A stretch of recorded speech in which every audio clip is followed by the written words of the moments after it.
Ya, kalau gitu kita perkenalan dulu ya. Saya memperkenalkan diri dulu. Nama saya Gayu Khalifa Sesti. Jadi saya alumni dari Fakultas Farmasi Universitas Mula Warman. Saya angkatan tahun 2012 ya. Kemudian juga melanjutkan profesi apoteker di Fakultas Farmasi. Lalu melanjutkan program studi magister ya di Sekolah Farmasi ITB tahun 2018 sampai 2020 ya. Kemudian di 2020 akhir saya melanjutkan studi S3 sama di Sekolah Farmasi ITB. Sampai sekarang masih masa studi S3 gitu ya. Mudah-mudahan lancar, bisa segera lulus dan kembali ke Samarinda. Saya bidang keilmuannya di farmakologi ya dan toksikologi, jadi lebih ke arah ke kardioprotektif ya. Jadi mempelajari tentang penyakit pada sistem kardiovaskular, mengkaji terkait dengan efek dari suatu bahan alam ya terhadap fungsi dari proteksi jantung. Nah, saya sudah menikah, dikaruniai 1 orang anak, alhamdulillah laki-laki, dan kebetulan suami saya juga pengajar ya di farmasi. Pak Ahmad namanya, bidangnya di kimia farmasi. Mungkin kalau nanti ada ketemu ya, apakah ada kelas sudah dengan beliau, Pak Ahmad Jaizur Rijai. Ya mungkin sekian perkenalan singkat ya dari saya. Oke, jadi untuk mata kuliah biomedis 1, saya kebagian materi ini ya, sistem endokrin dan penyakit sistem endokrin. Kemudian ada lagi terkait dengan penyakit kardiovaskular. Nanti 2 pertemuan di pertemuan ke-14 dan ke-15. Mungkin udah disampaikan ya ini di pertemuan pertama dengan Bu Novi ya atau Ibu Putri. Jadi pertemuan 6 dan 7, jadi minggu ini kebetulan kemarin kan ada MPC ya 2 hari, jadi nggak bisa masuk. Kalau di hari Selasa kemarin memang saya yang ada kendala, jadi nggak bisa masuk untuk kelas D ya kalau nggak salah. Nah, jadi kita gabungkan ya di hari Sabtu, hari ini alhamdulillah semua bisa hadir. Nah, nanti kita akan belajar terkait dengan sistem endokrin. Jadi hari ini belajar terkait dengan sistem endokrin, nanti insya Allah minggu depan belajar terkait dengan penyakit-penyakit yang terkait dengan sistem endokrin. Jadi belajar dulu terkait dengan fungsi fisiologis normalnya, bagaimana sih sistem endokrin itu, gitu ya. Nah, nanti minggu depannya kita akan belajar terkait dengan penyakit-penyakit yang disebabkan karena ada gangguan atau masalah pada sistem endokrin. Oke ya.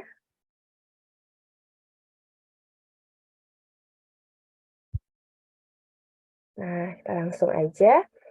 Jadi, belajar terkait dengan sistem endokrin, kalau kita dengar dengan ada istilah sistem endokrin, itu sebenarnya adalah kata lain gitu ya dari sistem hormon.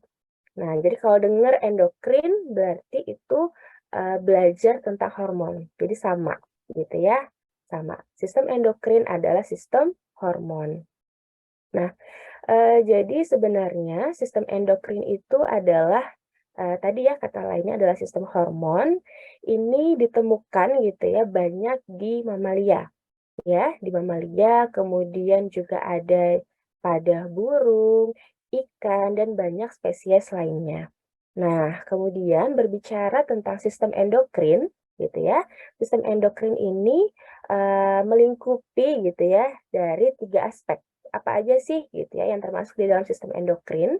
Jadi sistem endokrin itu meliputi 1, yaitu berbicara tentang kelenjar, ya. Jadi kelenjar yang berlokasi di seluruh tubuh. Ya, jadi di bagian tubuh kita mulai dari atas hingga bawah itu ada kelenjar-kelenjar yang termasuk di dalam sistem endokrin, gitu ya. Yang pertama kelenjar, glands, gitu ya, kelenjar. Kemudian yang kedua apa? Berbicara tentang hormon. Nah, hormon itu apa? Jadi hormon itu adalah suatu molekul ya yang dihasilkan atau dilepaskan oleh kelenjar. Dilepaskan kemana? Nah, dilepaskan menuju pembuluh darah atau cairan di sekitar sel, gitu ya. Kemudian yang kedua berbicara tentang hormon, yang ketiga berbicara tentang reseptor. Nah, reseptor, sudah tahu ya reseptor itu apa? Jadi adalah molekul yang terdapat di sekitar organ atau jaringan yang mengenali hormon. Sehingga apa? Sehingga bisa menghasilkan suatu respon fisiologis, gitu ya. Oke, saya ulang. Jadi sistem hormon ini meliputi dari 3 hal. Yang pertama adalah kelenjar, yang kedua adalah hormon, dan yang ketiga adalah reseptor. Ya. Oke, kemudian, hormon gitu ya, mengenal tentang hormon. Jadi hormon itu apa sih gitu ya. Nah, hormon itu adalah molekul ya yang diproduksi oleh kelenjar endokrin ya, termasuk juga hipotalamus dan kelenjar pituitari, kemudian kelenjar adrenal, gonad, kelenjar tiroid, paratiroid, dan juga pankreas. Nah, jadi endokrin ini sifatnya dia responnya spesifik gitu ya, responnya spesifik terhadap, stimulus tertentu. Sehingga menginduksi gitu ya, menginduksi kelenjar untuk menghasilkan hormon dan dilepaskan menuju pembuluh darah. Nah, ini, slide-nya nanti akan saya kasih ya, jadi tidak perlu di, print screen gitu ya, sehingga nanti, eee mengganggu gitu ya, mengganggu proses belajar. Jadi, nanti setelah kuliah ini akan langsung saya kasih slide-nya ya. Jadi kita bisa lihat gitu ya di gambar sebelah kiri ini di otak kita gitu ya. Nah, itu ada yang namanya hipotalamus.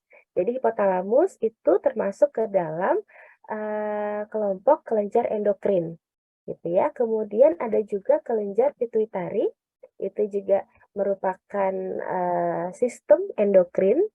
Kemudian ada kelenjar tiroid, kelenjar paratiroid. Nah, kemudian, ke bawah lagi ya, ada kelenjar adrenal, kemudian di sini ada pankreas ya, di pankreas ada namanya kelenjar, pankreasnya, nanti menghasilkan insulin, glukagon, mungkin sudah sering dengar.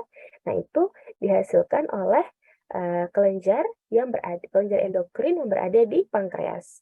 Kan jadi pankreas itu adalah organ, gitu ya. Nah, di pankreas terdapat kelenjar endokrin yang menghasilkan hormon insulin, menghasilkan hormon, glukagon gitu ya.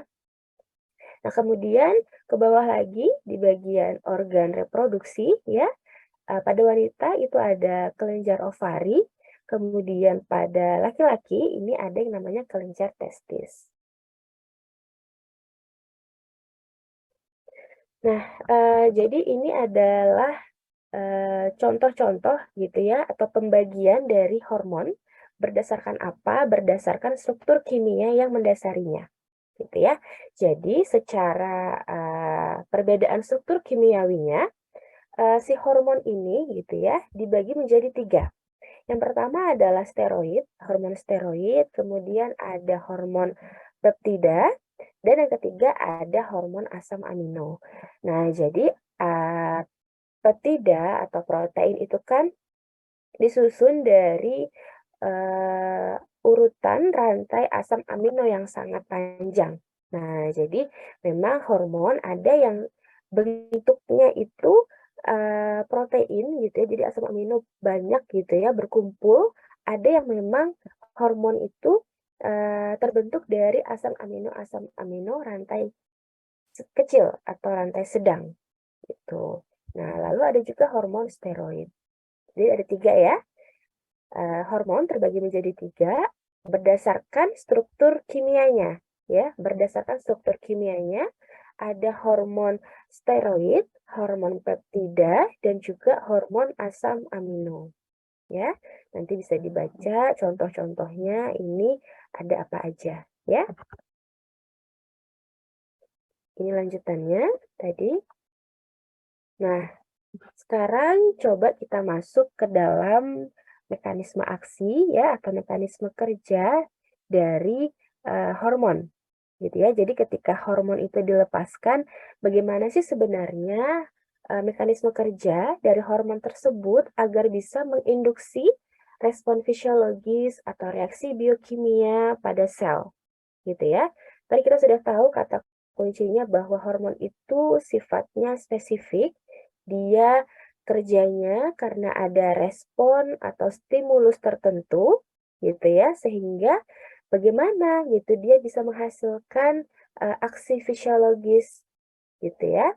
Nah, jadi mekanisme aksi atau mekanisme kerja dari hormon itu terbagi menjadi dua gitu ya. Yang pertama adalah dia bekerja pada reseptor sel permukaan. Jadi sel surface reseptor ini maksudnya adalah reseptor ya yang berada di permukaan. Ya, baik itu permukaan sel, jaringan gitu ya.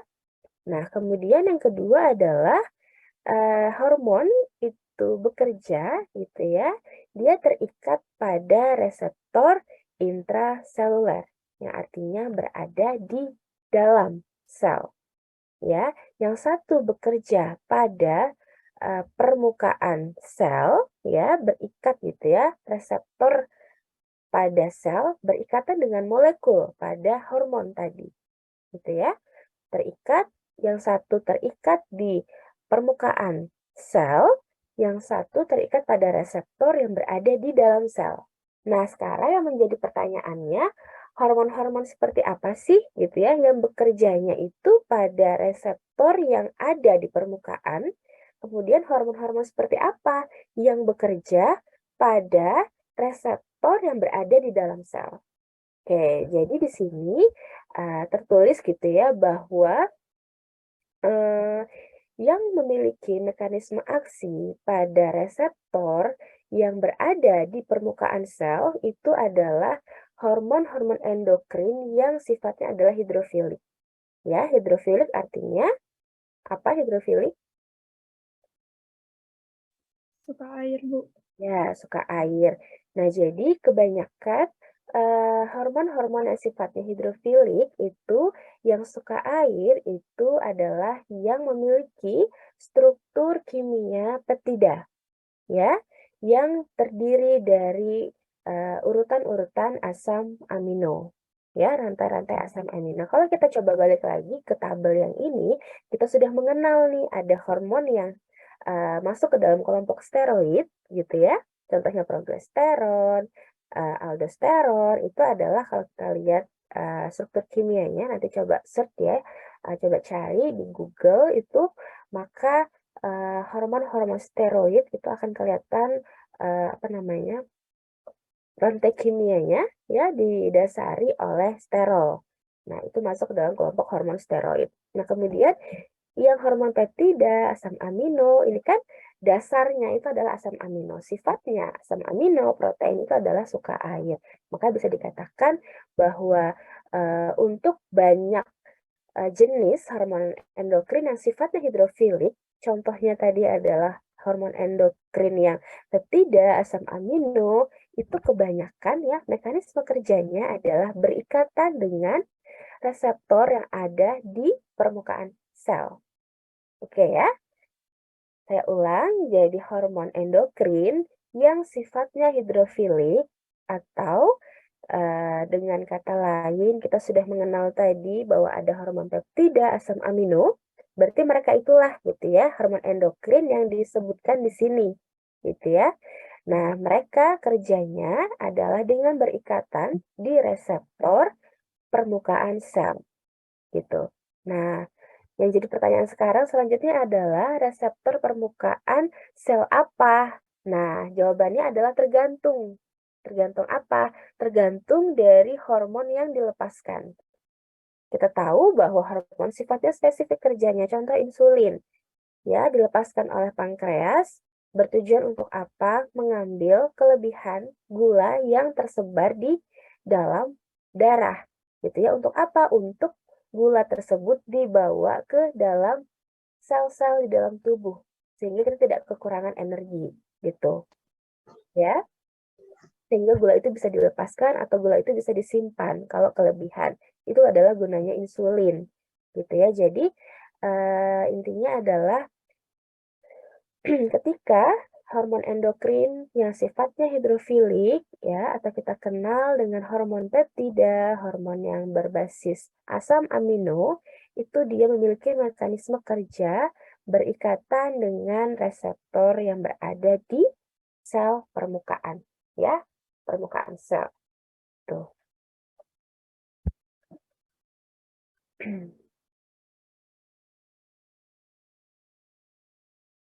Sini ya ada beberapa contohnya, bisa dilihat ada hormon kalsitonin, ada glukagon. Nah, ini adalah beberapa contoh-contoh hormon yang memiliki mekanisme kerja yang terikat gitu ya dengan reseptor yang berada di permukaan sel. Gitu ya. Kemudian kita beralih lagi ke mekanisme kerja yang kedua, yaitu yang bekerja terikat gitu ya dengan reseptor yang berada di intraseluler. Artinya dia menembus nih ke dalam. Nah, kalau tadi ketika ada sel gitu ya, ada sel, kemudian di permukaan selnya itu ada reseptor. Nah, maka ini cocok gitu untuk hormon-hormon yang sifatnya hidrofilik. Nah, kalau kita beralih lagi, ternyata ada sel, kemudian reseptor ini berada di dalam, gitu ya, sehingga harus dibutuhkan senyawa-senyawa yang sifatnya kebalikannya ya, senyawa-senyawa sifatnya hidrofobik, gitu, karena ketika reseptor yang berada di intraseluler itu nanti bekerjanya adalah mempengaruhi transkripsi gen. Jadi di mana di nukleus inti sel. Nah, jadi diperlukan hormon-hormon yang sifatnya hidrofobik. Nah, itu dimiliki atau dikarakterisasi oleh si hormon yang pertama. Nah, hormon steroid ini. Gitu ya. Jadi kalau kita lihat tabel ini gitu ya, ketika tadi saya sampaikan bahwa hormon ini ya terbagi menjadi 3 bagian, terbagi berdasarkan struktur kimianya. Yang pertama adalah hormon steroid, hormon peptida, asam amino. Maka sebenarnya kita sudah bisa meramalkan bagaimana mekanisme kerjanya. Nah, kalau yang peptida dan asam amino, karena sifatnya hidrofilik, oh pasti dia ini bekerjanya nggak mungkin di dalam sel. Ya, karena kalau di dalam sel, kita butuh molekul yang sifatnya hidrofobik gitu ya, karena dia harus menembus sel masuk ke dalam. Nah, jadi dipastikan gitu ya, hormon peptida dan asam amino ini kerjanya adalah di permukaan sel. Sedangkan hormon steroid ini ya, oh ini mah hidrofobik gitu ya, pasti kerjanya di dalam gitu. Makanya kebanyakan hormon steroid gitu ya, maka dia memiliki mekanisme kerja berikatan gitu ya, berikatan dengan reseptor intraseluler. Nah, jadi saya ini ntar ya kalau misalnya kuis gitu ya atau ujian gitu, saya lebih suka gitu ya mengeluarkan soal itu bukan yang hafalan gitu ya, seperti ini kan banyak gitu ya tabel yang contoh-contoh gitu hormon itu apa aja. Kalau saya nggak terlalu penting gitu ya untuk menghafal keseluruhan karena ini banyak sekali, tetapi yang paling terpenting bagi saya itu adalah kita paham konsep mekanisme kerja itu secara general gitu ya, karena ini kan contoh-contoh aja, bagus kalau memang nanti kalian bisa menghafal itu lebih baik tentunya, tetapi paling tidak gitu ya, minimal kita harus paham kenapa hormon itu terbagi menjadi apa, kemudian mekanisme kerjanya bagaimana. Ya, makanya saya ditekankan bahwa mekanisme kerja itu terbagi menjadi 2, diingat yang bekerja terikat pada reseptor sel permukaan dan yang terikat pada reseptor di dalam sel atau reseptor intraseluler. Ya, kemudian minimal yang harus ditahu adalah reseptor hormon-hormon seperti apa aja sih yang bekerja pada reseptor permukaan sel dan hormon-hormon seperti apa saja yang bekerja pada reseptor intraseluler. Ya, saya ulang sekali lagi, kalau reseptor yang bekerja pada sel permukaan itu adalah hormon-hormon endokrin yang sifatnya hidrofilik. Contohnya apa, itu terserah mau disebutin atau enggak, gitu ya. Saya kalau di ujian seperti itu, jadi udah bener aja kalau bisa nyebutin sampai yang sini, gitu ya, hormon endokrin yang sifatnya hidrofilik. Itu udah oke gitu ya. Nah, jadi kalau yang untuk reseptor intraseluler, intinya adalah hormon steroid yang sifatnya gitu ya, molekulnya itu adalah hidrofobik. Oke, kita lanjut ya ke regulasi hormon gitu. Nah, jadi hormon gitu ya, itu sebenarnya dia dilepaskan karena ada suatu stimulus gitu. Nah, hormon itu bisa dilepaskan gitu ya. Itu adalah sebenarnya yang pertama dari stimulus, kemudian nanti stimulus itu adalah bisa terbaca oleh organ yang berada di otak kita gitu ya, itu namanya hipotalamus. Nah, jadi otak itu kan banyak ya bagian-bagiannya. Nah, di otak itu punya kelenjar endokrin, namanya hipotalamus. Jadi asal muasalnya kenapa hormon itu bisa dirilis gitu ya atau dilepaskan itu adalah dari hipotalamus dulu nih yang ngasih sinyal. Nah, kemudian hipotalamus ini gitu ya merilis lagi, dia merilis hormon, nah yang menginduksi si kelenjar anterior gitu ya. Jadi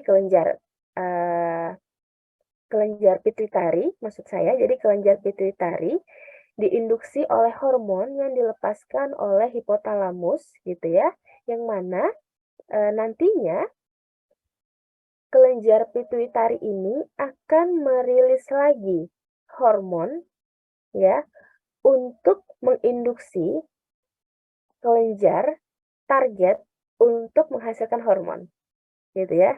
Mungkin agak bingung ya. Jadi intinya adalah ada hipotalamus dulu nih di bagian otak kita. Hipotalamus merilis hormon, ya.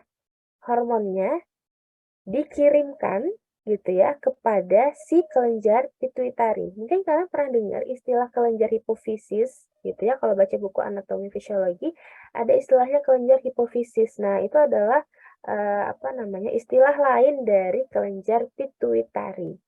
Ya, jadi sama. Kalau misalnya ngebaca hipofisis, oh itu adalah kelenjar pituitari, sama ya. Jadi nanti setelah itu tahapannya kelenjar pituitari ya akan merilis hormon gitu ya, merilis hormon yang akan menginduksi di sini tertulis adalah target gland. Kenapa target gland? Karena kelenjar yang pada poin ketiga ini memang nantinya berbeda-beda ya. Ada kelenjar adrenal, kelenjar tiroid, kelenjar apa namanya? Paratiroid itu tergantung. Tergantung apa? Tergantung respon stimulus yang pertama. Gitu, ya. Jadi ini nanti contohnya banyak. Gitu. Tetapi tahapannya gitu ya, tahapannya adalah asal muasalnya itu dari si hipotalamus dulu.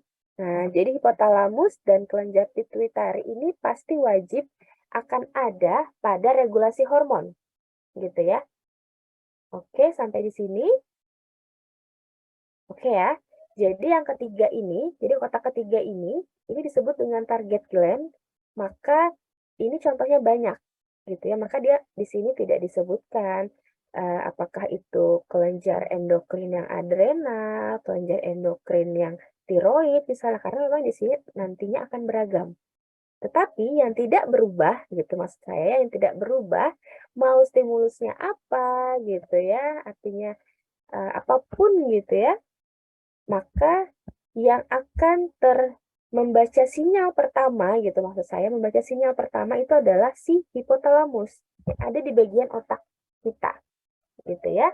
Hipotalamus merilis hormon yang akan terbaca gitu ya, terbaca oleh si kelenjar pituitari. Kemudian, oh, pituitari sudah ngebaca nih hormon yang dilepaskan oleh si hipotalamus, maka nanti kelenjar pituitari ini atau kelenjar hipofisis ini akan melepaskan lagi hormon.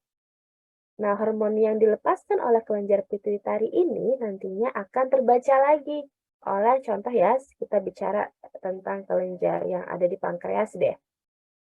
Kelenjar di pankreas, maka nanti akan kelenjar pankreas terbaca, dia ngebaca nih, boh ada sinyal nih dari kelenjar pituitari untuk saya, gitu ya, untuk si kelenjar pankreas menghasilkan insulin.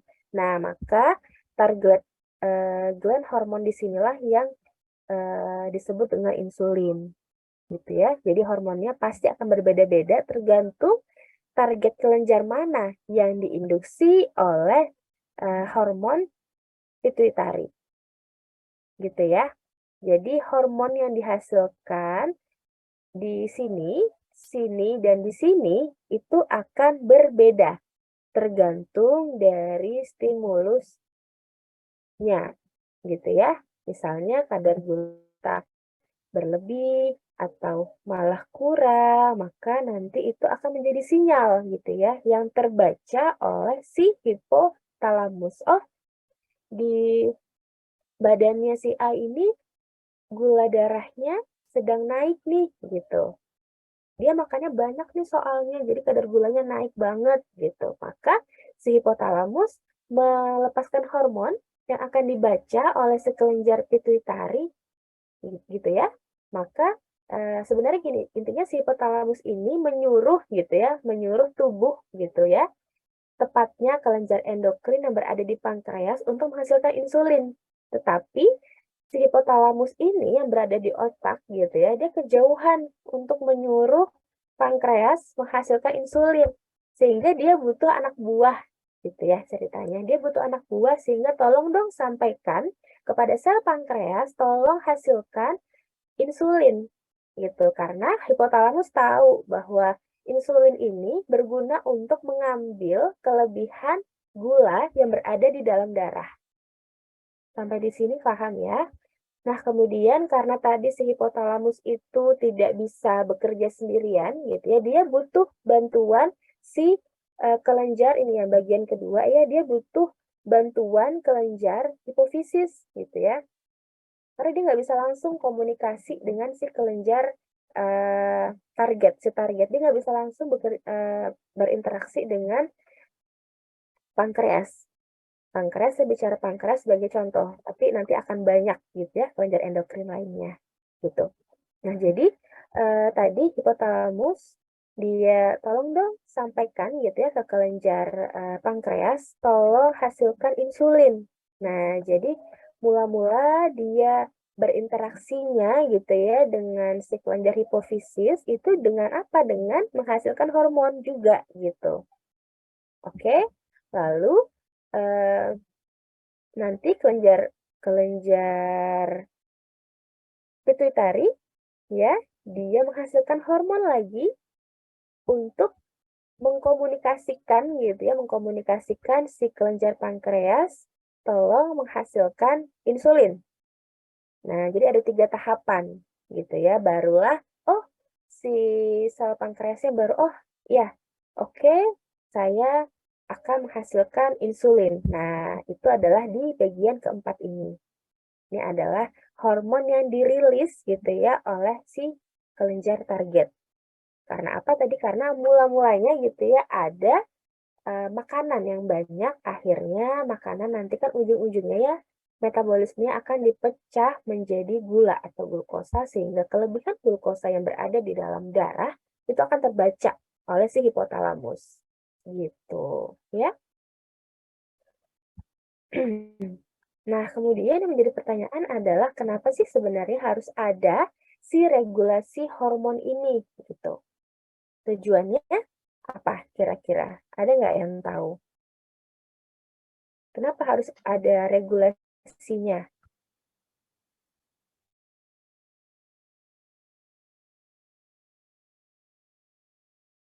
Izin menjawab, Bu, apa karena hormon itu bekerja secara spesifik, Bu? Hmm, Karena hormon hormon itu kerjanya secara spesifik. Jadi otomatis stimulus-stimulusnya itu berbeda-beda, Bu.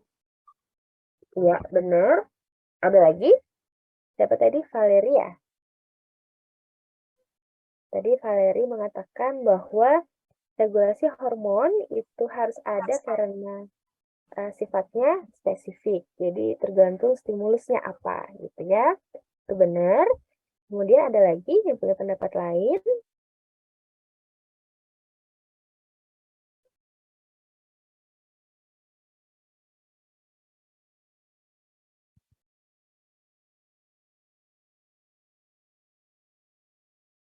Oke, terima kasih ya Valeri. Tadi sudah benar bahwa regulasi hormon gitu ya, hormon perlu gitu ya diregulasi karena memang sifatnya spesifik. Nah, tetapi ada yang lebih lebih tepat lagi gitu ya bahwa alasan kenapa hormon ini harus diatur gitu ya, harus diregulasi karena untuk menjaga proses homeostasis.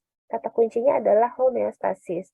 Ini sudah dengar ya, pernah dengar gitu istilah homeostasis. Homeostasis merupakan suatu keadaan keseimbangan di dalam tubuh kita. Nah, bisa dibayangkan kalau hipotalamus kita terus-menerus menghasilkan insulin, ya, tanpa kita makan, misalnya kita berpuasa gitu ya, hormon maka insulin akan tinggi terus gitu ya, misalnya hipotalamus akan menyuruh pankreas menghasilkan insulin terus-menerus gitu ya. Maka bisa dibayangkan kita pasti akan lemas karena gula gitu ya akan terus-menerus diambil gitu ya di dalam darah ke sel, akan terus-menerus sehingga akan kekurangan gula lah intinya seperti itu. Sedangkan kita sel-sel kita itu juga perlu gula untuk apa? Untuk sebagai sumber energi gitu kan. Kita perlu gula sebagai sumber energi. Sehingga itulah yang disebut dengan kenapa hormon itu wajib gitu ya, ada regulasinya agar gini, ketika tubuh kita kadar gulanya cukup normal gitu ya, maka insulin itu bisa dibilang hipotalamus tidak akan menyuruh pankreas untuk menghasilkan insulin. Artinya udah cukup insulin, kamu sudah tidak dibutuhkan untuk sekarang gitu ya. Sehingga berhenti bekerja, istirahat dulu gitu ya. Nanti akan saya panggil lagi apabila memang kadar gulanya terlalu berlebih sehingga kamu harus bekerja lagi gitu. Jadi ketika yang punya tubuh ini sudah makan, maka kamu akan saya panggil lagi untuk bekerja. Nah, kira-kira seperti itu, ya. Jadi intinya tujuannya kalau ditanya bagaimana kenapa harus ada regulasi hormon itu penting untuk menjaga proses homeostasis di dalam tubuh. Artinya keseimbangan mau hormon apa aja gitu ya. Hormon apapun tidak hanya insulin, mau hormon glukagon, nanti kita kenal ada hormon kortisol. Tujuannya apa? Tujuannya menjaga proses homeostasis di dalam tubuh gitu ya. Mudah-mudahan bisa dipahami ya sampai di sini. Oke, selanjutnya adalah ini ada tabel gitu ya. Ini ada tabel, nanti bisa dibaca sebagai tambahan wawasan bahwa hormon itu banyak sekali contohnya. Masing-masing kelenjar endokrin itu bisa menghasilkan hormon lebih dari satu. Ya, jadi satu kelenjar endokrin diingat bisa menghasilkan hormon lebih dari satu, gitu ya.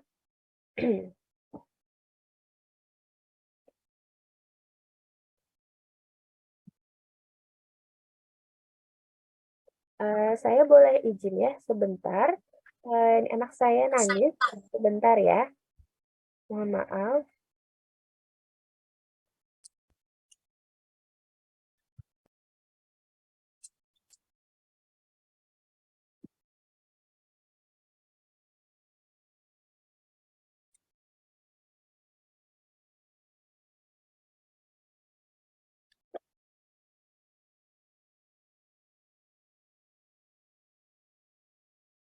pakai HP yang gue deh.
Oke, saya lanjutkan ya. Mohon maaf, suara saya masuk? Masih terdengar? Masuk, Bu. Oke, lanjut ya. Jadi, ini adalah tabel gitu ya, yang menggambarkan jenis-jenis hormon yang dilepaskan oleh kelenjar endokrin tertentu. Gitu ya.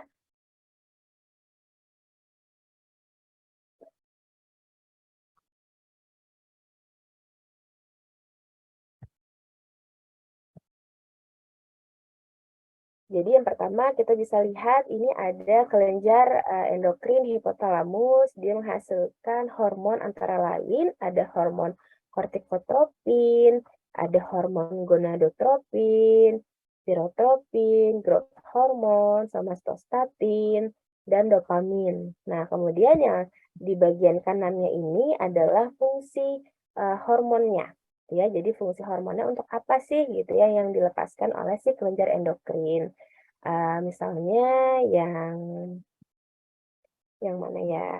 Yang ini deh, yang tirotropin releasing hormone. Nah, ini gunanya adalah menstimulasi ya kelenjar pituitari gitu ya, menstimulasi kelenjar pituitari untuk melepaskan thyroid stimulating hormone atau TSH. Gitu. Yang mana si TSH ini gitu ya. Jadi kan kalau kita lihat yang di bawahnya lagi, pituitari ini gitu ya, TSH, nanti dia akan menghasilkan hormon TSH. Yang mana hormon TSH ini berguna untuk menstimulasi gitu ya, kelenjar tiroid untuk menghasilkan hormon tiroid. Nah, jadi kira-kira seperti itu. Oke ya, jadi ingat yang tidak bisa, yang wajib dalam aksi dari hormon itu ada hipotalamus, kemudian yang kedua itu adalah kelenjar pituitari. Nanti target kelenjarnya itu akan berbeda-beda gitu ya, tergantung dari stimulusnya apa.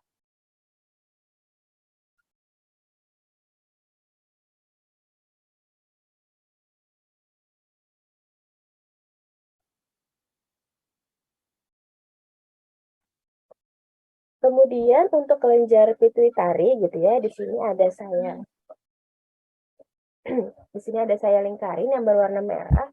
Itu jadi kelenjar pituitari itu terbagi menjadi dua gitu ya. Ada yang bagian anterior, ini berdasarkan posisi ya. Ada yang bagian anterior dan posterior gitu. Tapi sama-sama kelenjar pituitari. Nah, kemudian yang saya lingkarin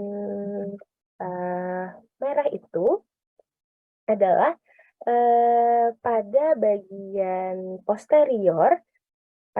posterior dari kelenjar pituitari ya, itu dia ada hormon yang diproduksi oleh kelenjar hipotalamus ya, tetapi disimpan dan dilepaskan oleh si hormon dilepaskan oleh hormon pituitari bagian posterior gitu. Jadi si vasopresin dan oksitosin ini adalah hormon yang sebenarnya ya dilepaskan oleh hipotalamus. Nah, tetapi di bagian posterior ini dia hanya sebagai tempat penyimpanan saja dan pelepasan, bukan produksi gitu. Ya. Jadi bedakan antara produksi dan pelepasan gitu. Dan penyimpanan. Jadi ada produksi, pelepasan, penyimpanan gitu. Kebayang ya? Nah, si vasopresin dan oksitosin ini adalah hormon yang diproduksi gitu ya atau dihasilkan oleh hipotalamus. Tetapi ya, si vasopresin dan oksitosin ini disimpan dan dilepaskan oleh kelenjar pituitari bagian posterior. Kalau yang anterior kelenjar pituitari ini memang ini diproduksi ya. Jadi produksi. Jadi yang berbeda sebenarnya hanya yang ini aja. Yang bagian posterior pituitarinya. Karena ibaratnya dia hanya kayak titip gitu ya. Simpannya nih di posterior pituitari. Dia hanya simpan dan lepas. Ya, jadi untuk proses produksi si hormon vasopresin dan oksitosin ini adalah dihasilkan dari kelenjar hipotalamus. Gitu. Apa sih gunanya? Nah, kalau vasopresin ini dia membantu mengontrol kadar air ya, kadar air dalam tubuh dan tingkatan elektrolit kita, gitu ya, mineral elektrolit yang ada di dalam tubuh, membantu mengontrol itu. Si vasopresin, kalau oksitosin dia meningkatkan kontraksi uterin ininya dan mengaktifasi apa namanya milk ejection ini pengeluaran ini ya pengeluaran ASI pada wanita yang menyusui.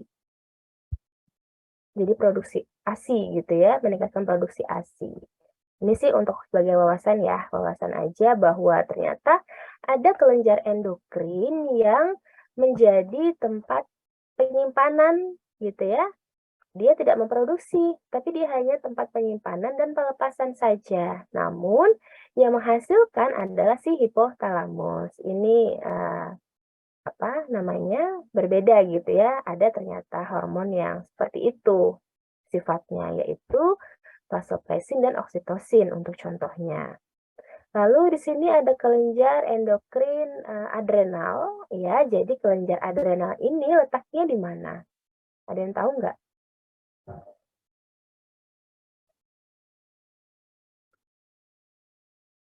Kelenjar adrenal ini ya tepatnya adalah di organ kita yaitu ginjal ya. Jadi di ginjal bagian atas ya, bagian kidney bagian atas itu adalah tempat berlokasinya, bermukimnya si kelenjar endokrin adrenal, kelenjar adrenal gitu ya. Nah, jadi si kelenjar adrenal ini dia menghasilkan hormon kortisol, aldosteron, gitu ya, memiliki fungsi tertentu. Nanti ini bisa dibaca-baca. Lalu di sini ada kelenjar testis menghasilkan testosteron, berguna untuk menstimulasi gitu ya organ reproduksi, menstimulasi perkembangan si organ reproduksi, menstimulasi produksi sperma gitu ya dan pembentukan protein. Lalu ada kelenjar ovari ya, kelenjar ovari menghasilkan hormon estrogen dan progesteron. Gitu ya rata-rata kalau di kelenjar ovari ataupun testis itu menstimulasi gitu ya perkembangan organ reproduksi. Kemudian di sini ada kelenjar tiroid. Ya, memproduksi apa? Memproduksi hormon tiroid. Berguna untuk apa? Berguna untuk mengontrol proses metabolisme pada semua sel yang ada di tubuh kita. Nah, jadi menarik nih yang kelenjar tiroid ini karena hormon tiroid ini gitu ya, dia fungsinya itu kayak banyak banget gitu ya, mengontrol proses metabolisme di mana? Di semua sel gitu ya, di semua sel artinya gitu ya mulai dari paru-paru, jantung, usus, ginjal. Nah, itu proses metabolismenya dipengaruhi banget gitu oleh si hormon tiroid yang dihasilkan oleh kelenjar tiroid gitu. Kemudian ada kelenjar, ya gimana?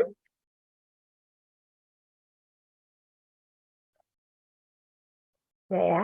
Oke, kemudian di sini ada tadi kelenjar paratiroid menghasilkan paratiroid hormon berguna untuk mengontrol kalsium ya, terutama metabolisme kalsium di dalam tubuh, di dalam darah.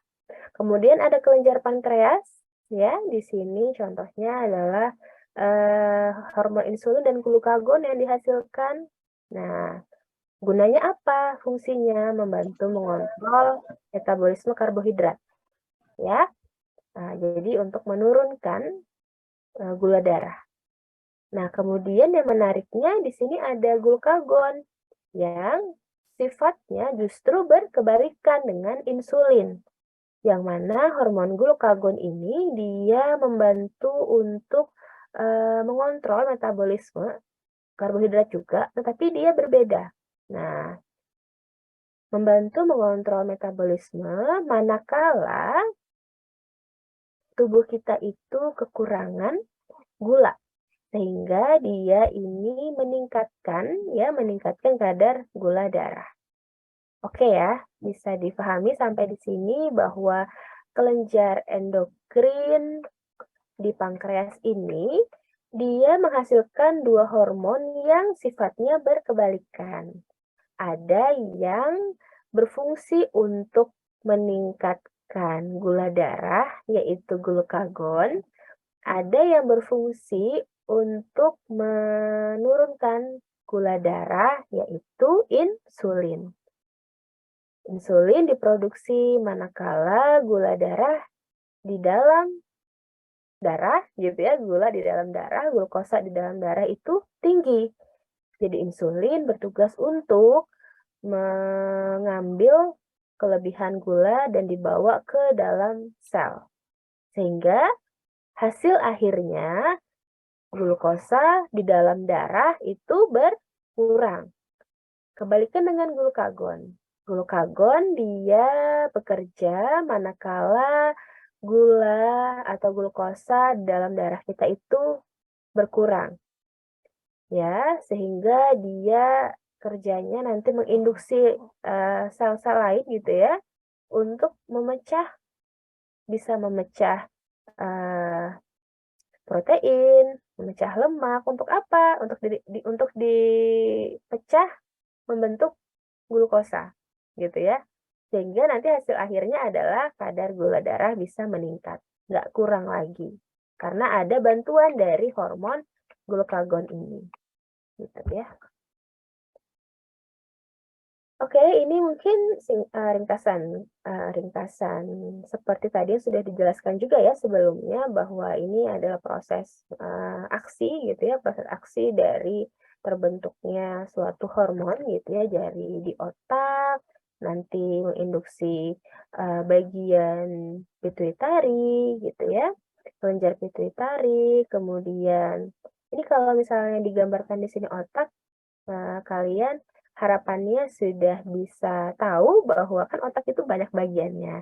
Tapi kalau bicara tentang sistem endokrin, kalau di sini tertulis otak, artinya kita sudah tahu bahwa yang dimaksud pada gambar ini adalah si hipotalamusnya. Ya, hipotalamus itu adalah kelenjar endokrin yang terdapat di dalam otak.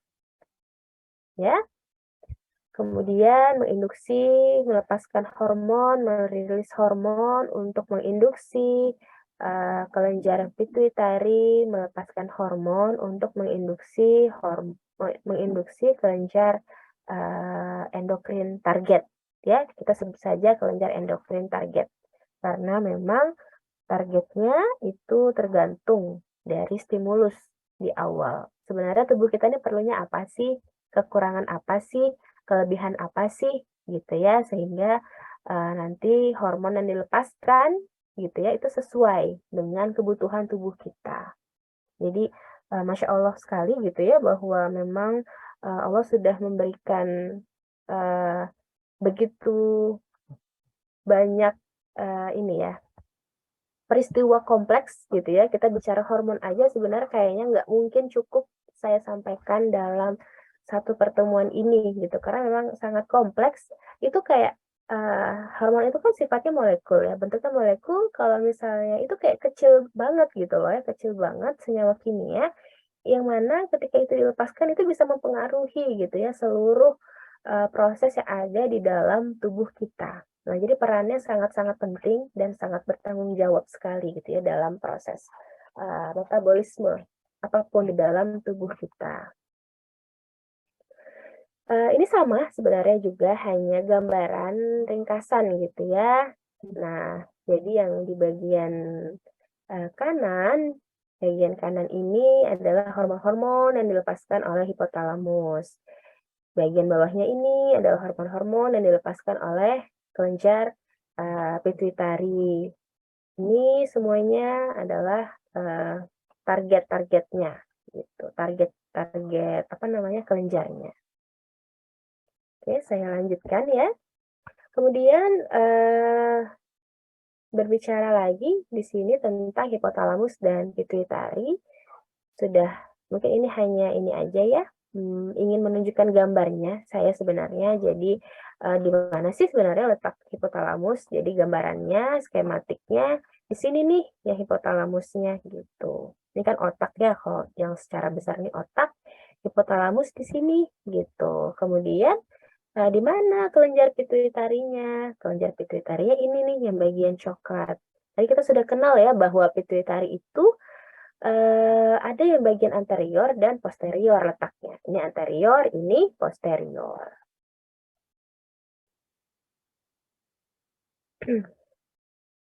Oke, lanjut kita lebih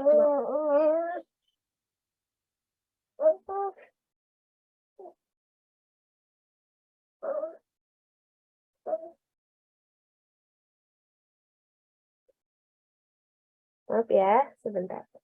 Oke, selanjutnya di sini ada hormon tiroid dan paratiroid. Nah, jadi ini yang gambar B. Nah, ini saya ingin menunjukkan di mana sih letaknya kelenjar tiroid gitu ya. Nah, jadi di situ bisa dilihat di bagian leher gitu ya. Ini adalah kelenjar tiroid. Makanya kalau ada orang yang ada penyakit tiroid, biasanya terdapat perbesaran ya, membesar gitu di daerah daerah lehernya. Nah, itu apakah hipo atau hiper harus dilakukan pemeriksaan di laboratorium ya, dengan memeriksa kadar hormon tiroksinnya. Ya, jadi ini ada proses sintesisnya. Lalu kemudian paratiroid.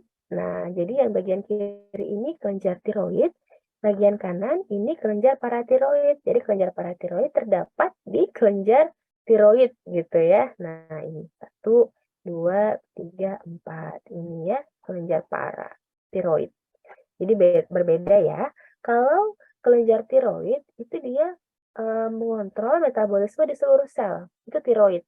Tapi kalau paratiroid, dia fungsinya lebih kepada mengontrol metabolisme kalsium di dalam tubuh. Gitu. Nah, saya balik lagi di sini. Nah, ini adalah beberapa contoh-contoh fungsi dari hormon tiroid. Banyak sekali ya, makanya tadi dikatakan definisinya bahwa hormon tiroid itu fungsinya mengontrol metabolisme di seluruh sel. Karena emang banyak sekali yang dipengaruhi oleh si tiroid gitu.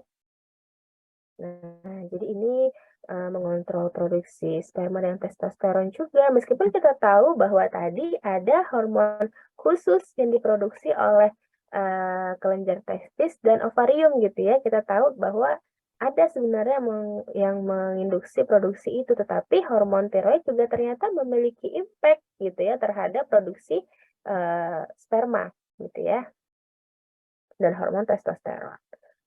Oke, lalu ada juga fungsinya mengontrol kontraktilitas daripada otot, kekuatan otot gitu ya. Kemudian mengontrol denyut jantung, perkembangan janin, kemudian dalam proses pencernaan kita, digestif kita gitu ya. Ternyata juga dipengaruhi nih oleh si hormon tiroid. Kemudian bisa meningkatkan atau menurunkan temperatur suhu tubuh kita gitu ya, perkembangan embrio, folikel, dan juga meningkatkan proses pembakaran kalori untuk memproduksi energi ya. Jadi banyak sekali hal-hal yang dipengaruhi oleh hormon tiroid, mulai dari pencernaan ya, jantung, otot, sperma gitu ya, perkembangan embrio apabila pada ibu yang sedang mengandung atau hamil gitu ya. Nah, coba beralih ke hormon paratiroid. Nah, jadi di sini paratiroid ini gitu ya, dia tadi dikatakan bahwa dia mengontrol metabolisme kalsium, si Ca. Nah, pada saat apa nih si Ca ini dikontrol gitu? Kita bisa lihat nih yang bagian di sebelah kanan gitu ya. Nah, ketika jumlah dari kalsium itu ditemui atau dijumpai ternyata rendah banget gitu ya di dalam darah, ya, fall in serum gitu ya, fall kan rendah gitu ya, jumlahnya si kalsium ini rendah banget nih kadarnya di dalam darah, dalam serum.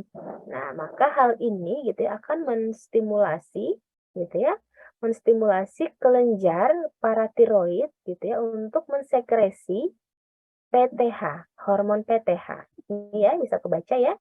Hormon PTH itu apa? Nah, PTH itu adalah paratiroid hormon sebenarnya singkatan ya. Jadi hormon kelenjar paratiroid merilis gitu ya, memproduksi hormon paratiroid. Jadi PTH secretion yang mana hormon paratiroid ini ya menginduksi osteoklas atau kidney gitu ya. Untuk apa? Nah, beda-beda nih. Kalau osteoklas gitu ya, dia akan meningkatkan penyerapan osteoklas. Jadi deh ya, singkatnya kalau misalnya hormon paratiroid ini menginduksi osteoklas ya, maka akan menyebabkan pelepasan kalsium ke dalam serum gitu ya. Kemudian kalau hormon paratiroid ini menginduksi si ginjal gitu ya. Nah, maka akan menyebabkan usus ya meningkatkan absorpsi atau penyerapan kalsium dari makanan.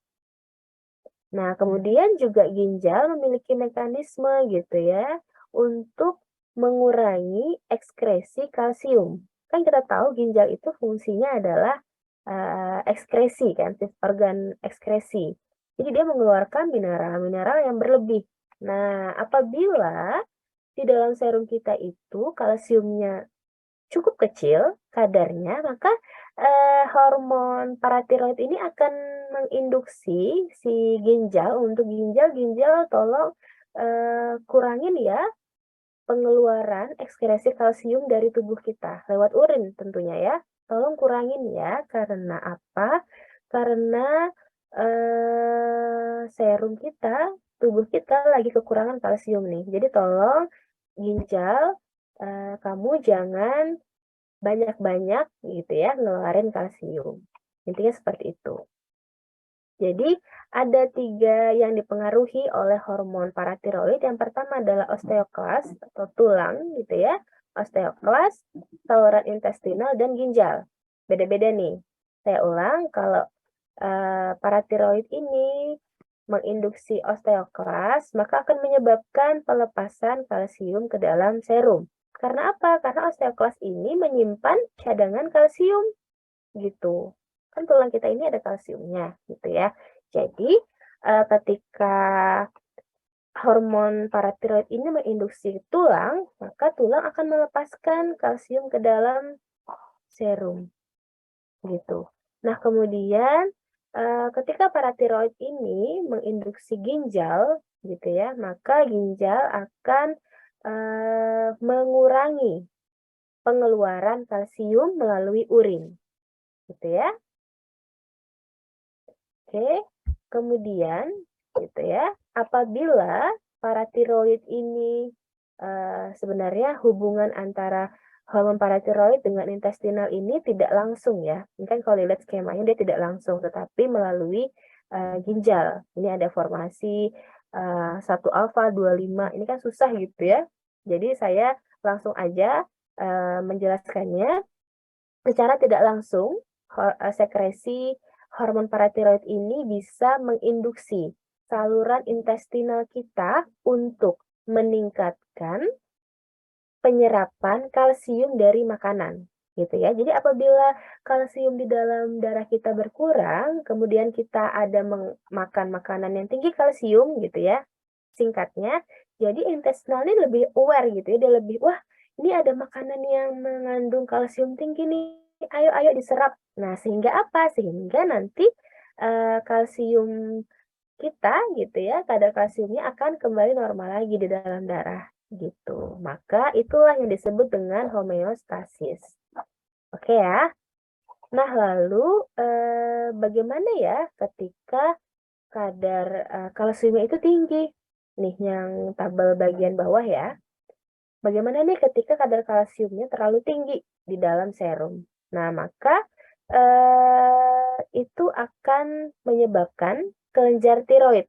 Nah, sekarang yang bekerja bukan paratiroid lagi ya, karena kelenjar paratiroid bekerja apabila kadar serum kalsium itu rendah. Nah, tapi bagaimana nih, Bu, ketika kadar kalsiumnya itu tinggi di dalam serum? Maka yang bekerja adalah kelenjar tiroid. Kelenjar tiroid ngapain gitu ya? Wah, kelenjar tiroid ternyata menghasilkan, memproduksi dan melepaskan hormon kalsitonin. Apaan tuh gitu ya? Hormon kalsitonin itu adalah hormon gitu ya yang dia bisa mempengaruhi ginjal dan osteoblas gitu. Nah, kalau dia bekerja pada reseptor di ginjal, maka nanti ginjal akan eh, merespon gitu ya dengan kebalikannya. Tadi kalau kurang, dia akan mengurangi juga ekskresinya, tetapi kalau kelebihan kalsium, maka ginjal akan meningkatkan ekskresi dari kalsium melalui urin, gitu ya. Jadi kalau kelebihan, ginjal akan bantu buang gitu melalui urin. Intinya seperti itu aja, ya biar biar enak gitu ya ingatnya. Kalau kelebihan, maka si kalsitonin ini akan menginduksi ginjal untuk mengeluarkan kelebihan kalsium melalui urin. Itu kalau di ginjal. Kemudian kalau di osteoblas ya, maka kalsium ini ya, kalsium yang banyak tadi akan di deposition itu akan disimpan di dalam tulang gitu. Ya, sehingga di sini nanti akan disimpan. Oke. Jadi ada dua kalau kelebihan, ada dua jalur kalau seandainya ada kelebihan kalsium di dalam serum, dia bisa dikeluarkan melalui ginjal, bisa juga disimpan di dalam tulang, gitu. Manakala nanti kalau seandainya nih serumnya nanti kadar kalsiumnya kurang lagi nih suatu saat, nah maka si tulang udah punya cadangan kalsium, nanti ke sini lagi baliknya, akan dilepaskan lagi kalsiumnya ke dalam serum, sehingga proses homeostasisnya berjalan, gitu ya. Karena kalsium kita tahu adalah suatu ion gitu ya, yang diperlukan gitu di dalam tubuh juga oleh sel-sel tubuh kita. Oke ya, sampai di sini bisa difahami? Cukup paham? atau cukup bingung? Boleh coba ada satu orang yang bisa menjelaskan kembali nih yang tabel ini. Nanti kalau ada yang kurang jelas nanti saya perbaikin. Karena yang hormon tiroid dan paratiroid ini menurut saya penting gitu ya, karena dia banyak sekali mengregulasi berbagai sel. Jadi kalau kalian sudah paham yang bagan ini gitu ya, yang bagan ini, maka insya Allah bisa memahami mekanisme-mekanisme hormon lain dan homeostasisnya. Jadi untuk contoh ini adalah contoh untuk mekanisme kerja dari hormon paratiroid gitu ya, dan tiroid, tapi hanya sebagian kecil saja. Nah, kalau bisa memahami ini, nanti akan bisa memahami mekanisme kerja hormon lain. Karena tadi ya intinya kuncinya bahwa hormon sifatnya spesifik. Di sini saat ini kita sedang berbicara tentang mekanisme hormon paratiroid dan homeostasisnya. Jadi jadi apa ya? Kan kalau homeostasis itu harus seimbang. Jadi ketika tinggi harus diapain, ketika rendah harus diapain gitu. Ada yang bisa cerita lagi tentang apa namanya bagan ini? Silahkan. Nggak apa-apa ya kalau ada yang kurang-kurang nanti akan saya perbaikin gitu. Jadi saya juga ingin tahu gimana sih pemahamannya terkait dengan bagan ini. Apakah tadi sudah nyampe belum informasi yang saya sampaikan?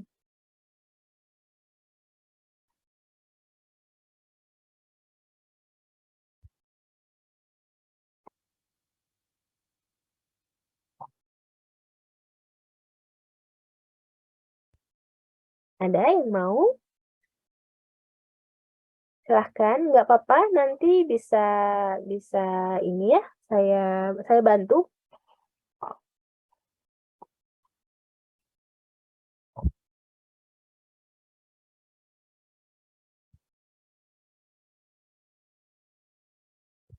Ibu Cinta boleh izin menjawab, Ibu? Boleh. Siapa ini? Cinta. Cinta.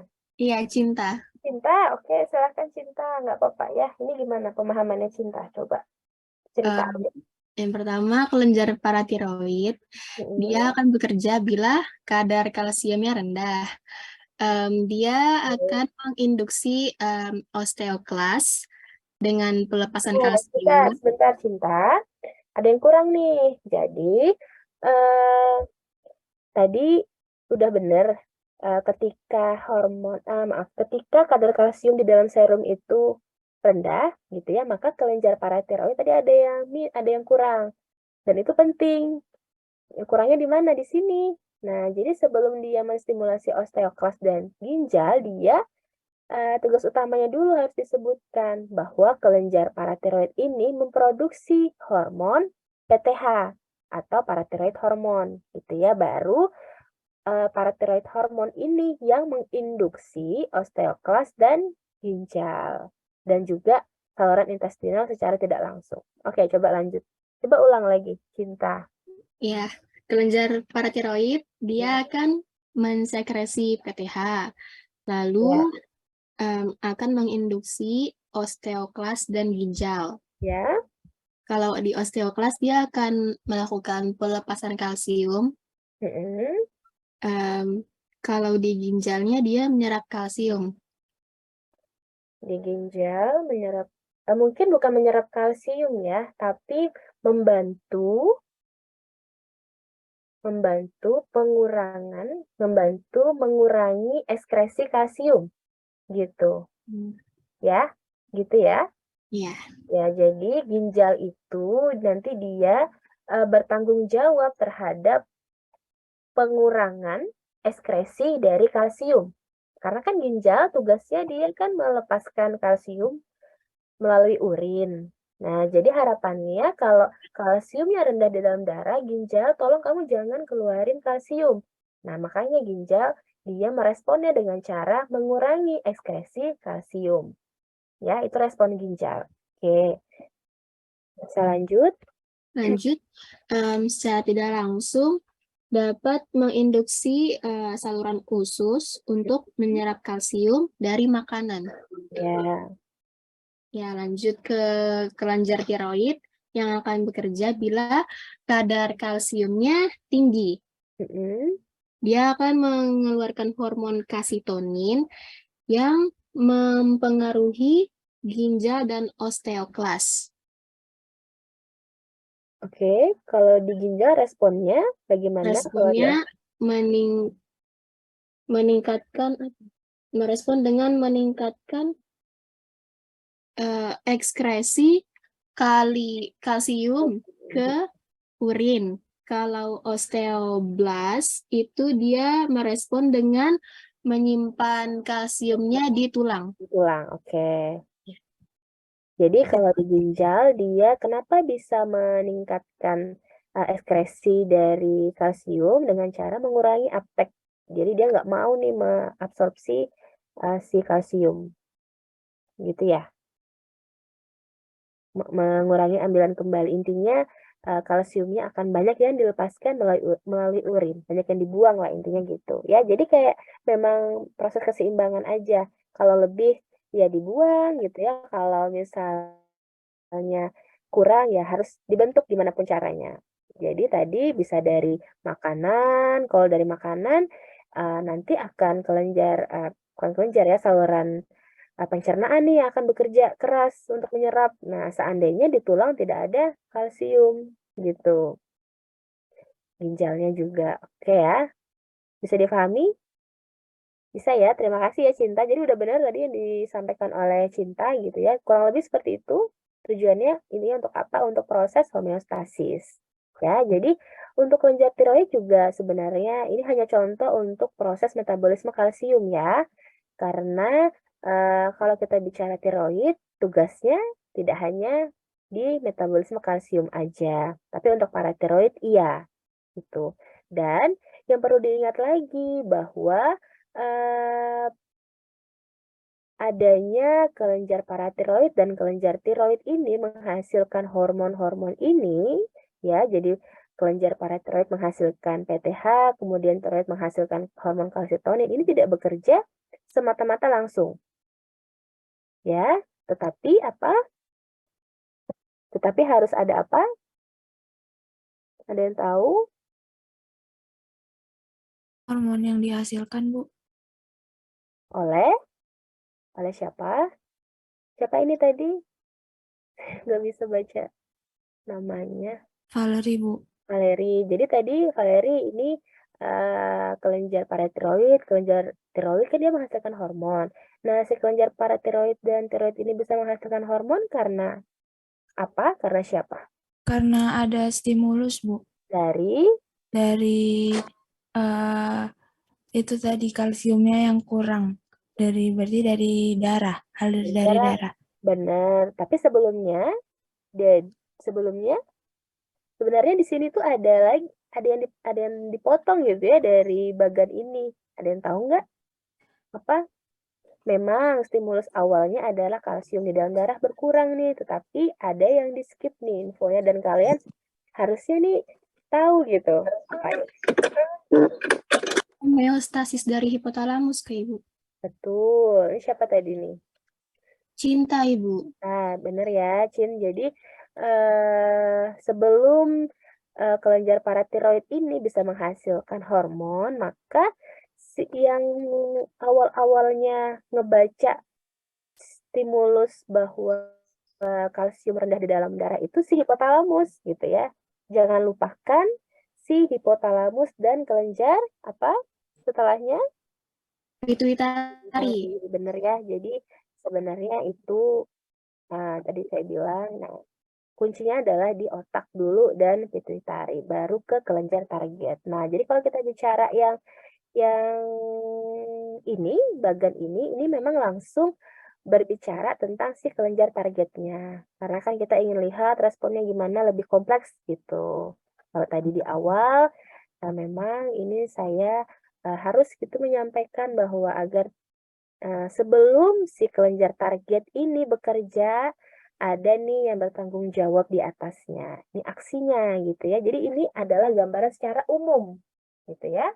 Gambaran secara umum hipotalamus, pituitari, kelenjar endokrin target gitu.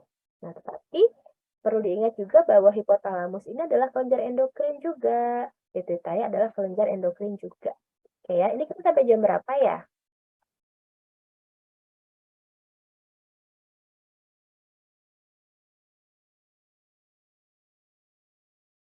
Sampai jam berapa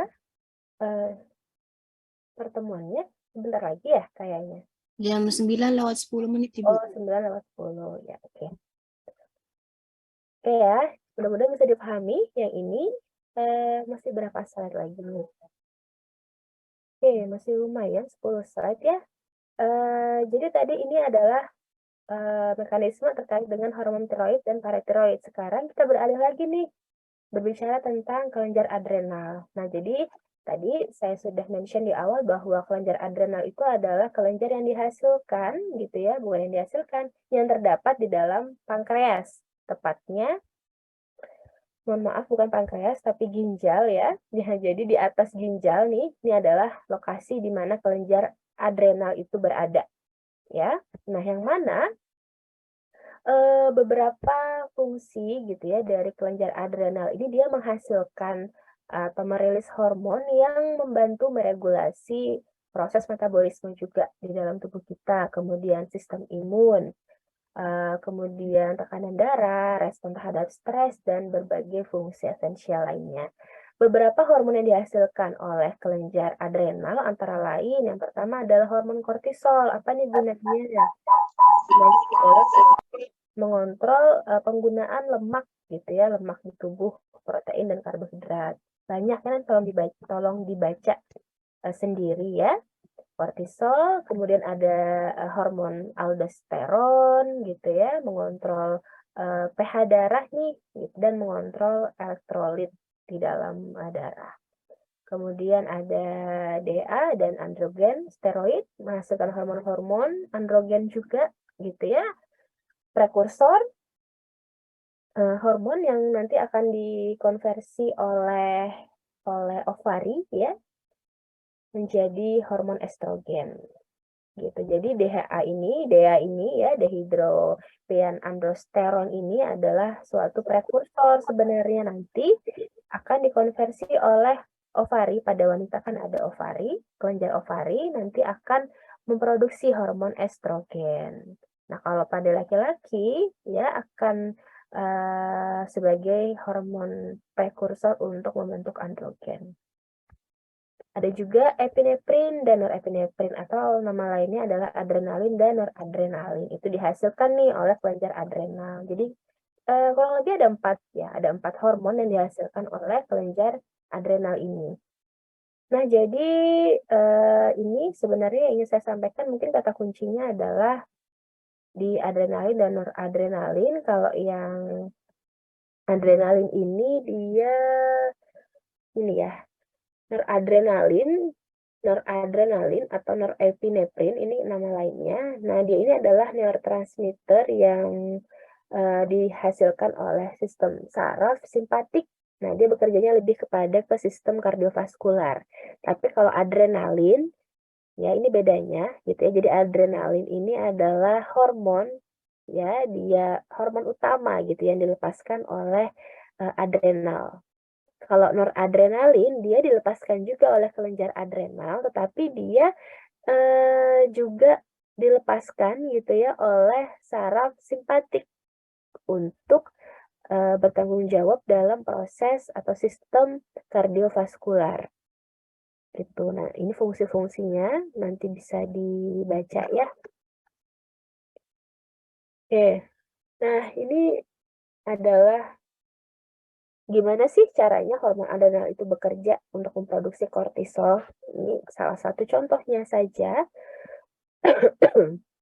Jadi kortisol ini salah satu hormon ya yang dihasilkan oleh kelenjar adrenal. Gitu. Gunanya apa kortisol? Ini tadi gunanya ya untuk mengontrol, banyak sekali gunanya ya, untuk mengontrol penggunaan lemak tubuh gitu ya, protein, karbohidrat, kemudian menekan proses inflamasi, meregulasi tekanan darah, meningkatkan gula darah, dan juga bisa menurunkan formasi dari tulang ya. Oke. Jadi ini saya coba kasih contoh gitu, gimana sih caranya kortisol itu diproduksi oleh kelenjar adrenal. Sebenarnya kurang lebih ini sama seperti kita berbicara tentang hormon tiroid tadi, gitu ya. Nah, jadi kalau di sini tapi ada penjelasannya bahwa hipotalamus ini memproduksi hormon CRH yang menstimulasi kelenjar pituitari untuk menghasilkan adrenokortikotropin hormon. Jadi ya ini lebih dijelaskan hipotalamusnya produksi apa, kemudian pituitarinya produksi apa. Kemudian hormon ACTH yang dilepaskan oleh pituitari ini gitu ya, menstimulasi kelenjar adrenal untuk membuat dan melepaskan hormon kortisol ke dalam darah.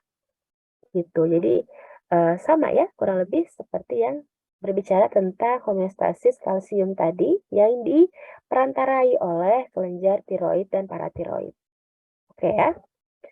Jadi singkatnya adalah hipotalamus menghasilkan hormon CRH, menstimulasi kelenjar pituitari menghasilkan hormon ACTH, kemudian menstimulasi kelenjar adrenal menghasilkan hormon kortisol. Ya, jadi lumayan panjang prosesnya ya, mudah-mudahan bisa dipahami. Intinya seperti itu ya. Oke. Lalu berbicara lagi kita tentang pankreas nih. Tadi kita contohnya udah mengenal adrenal, tiroid, dan pankreas. Tentunya ya tidak mungkin dibahas semuanya karena sangat